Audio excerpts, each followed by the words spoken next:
오버더탑 코멘트 11월 16일 트럼프 당선 이후 1편. 안녕하세요. 트럼프가 당선이 된 후 그의 내각을 담당할 사람들이 임명이 되고 있고 상원에서 이들을 인정을 해야 되는 절차는 남아있지만 충격을 주는 발표도 많습니다.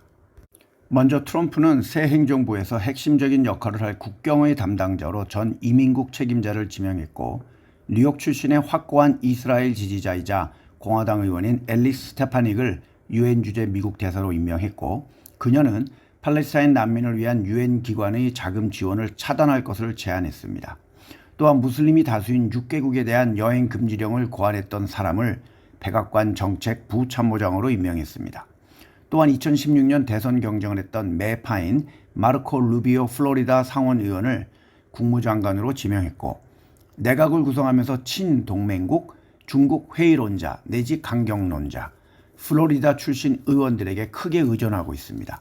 아프가니스탄, 중동, 아프리카 등에서 복무한 군인 출신 플로리다주의 하원 의원이자 대중국과 이란의 매파인 마이클 월츠를 국가안보보좌관으로 내정했고 사우스다코타 주지사인 크리스티 노엠이 국토안보부를 이끌 것이라고 보도했습니다. 그녀는 바이든의 국경 위기에 맞서 싸울 수 있도록 주 방위군을 총 8차례 파견한 최초의 주지사였습니다. 또한 전 아칸소 주지사인 마이크 허커비가 이스라엘 주재 미국 대사로 임명되었습니다. 그는 해외 외교관으로서의 경험이 전혀 없이 이 자리에 올랐습니다. 또 황당한 이야기는 트럼프의 핵심 고문 중 일부가 매크로 헤지 펀드인 키스퀘어 그룹을 운영하는 스콧 베센트를 재무장관으로 추천하고 있다고 합니다. 그는 선거 기간 동안 모금 활동, 경제 연설문 작성 및 경제 제안 초반 작성을 지원하면서 트럼프의 호감을 얻었다고 합니다. 그리고 오랫동안 사람들의 입에 오르내리던 제이미 다이먼 JP모간 CEO는 트럼프가 임명을 하지 않을 것이라고 공개적으로 밝혔습니다. 또한 트럼프는 국방장관으로 폭스 뉴스의 진행자이자 육군 방위군 장교인 피트 헤그세스를 지명했습니다. CIA는 전 국가정보국장이 이끈다고 합니다.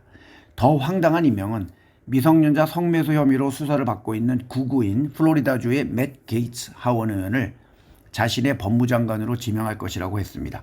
그는 트럼프의 패배 승복을 거부한 대선과 관련해 부정선거 주장을 앞장서서 제기하기도 했고 낙태 및 불법 이민 반대, 감세의 지지, 총기 소유 자유 보장, 흑인 시위 비난 등 극우로 불릴 만한 강경 우파입니다. 하지만 그는 공화당 상원에서 아마도 거부가 될 것으로 보입니다.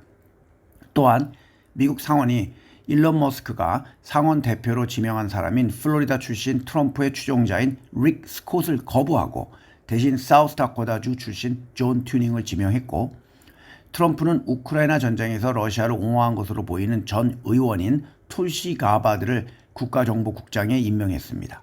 그녀는 우크라이나 지원 관련 바이든과 나토를 비판했고 2020년 민주당 대선 경선에서 바이든과의 경쟁에서 떨어진 후에 트럼프 및 공화당 지지자로 갈아탄 사람입니다. 트럼프 1기와 비교해서 2기는 자기 말을 잘 듣고 자기랑 뜻이 같은 사람들을 주로 지명을 하며 내 말을 잘 들으면 좋은 자리를 줄 수 있다는 것을 심어주는 모습입니다. 백악관의 공식 직책에서 빠진 사람은 트럼프 주니어로 대신 그는 벤처 캐피털 회사인 1789 캐피탈에 합류한다고 합니다. 또한 공화당은 대통령직을 포함하여 상하원 양원을 장악했습니다. 따라서 대선 캠페인 당시 그가 제시했던 세금 감면, 기업 규제 완화, 수입품에 대한 관세 부과 등의 정책을 시행할 수 있는 길을 열어줄 가능성이 커졌습니다. 하지만 민주당은 제한적이지만 의미가 있는 방식으로 트럼프의 중요 정책에 어느 정도 영향력을 행사할 수는 있습니다. 100명인 상원에서 많은 입법안이 핵심 필리버스터 규칙을 깨고 법률이 되려면 60표를 넘어야 합니다. 공화당이 필리버스터를 폐지할 수도 있지만 새로 공화당 대표로 선출된 존 튜는 자기가 원내대표로 있는 동안은 필리버스터를 변경하지 않을 것이라고 했습니다. 백신의 회의론자인 로버트 케네디 주니어가 보건복지부 장관에 임명이 되었습니다.